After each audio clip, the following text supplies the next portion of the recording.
Hamas kembali mengunggah video yang memperlihatkan pejuangnya meraih kemenangan atas pasukan pertahanan Israel atau IDF di Gaza. Dalam video itu, Hamas memperlihatkan pejuangnya berhasil menembak belasan tentara Zionis.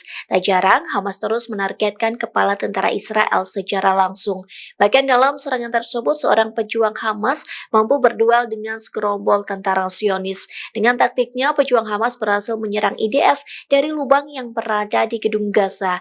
Dalam keterangannya, Hamas berjanji akan terus memenggal kepala petugas Zionis yang disebutnya kriminal.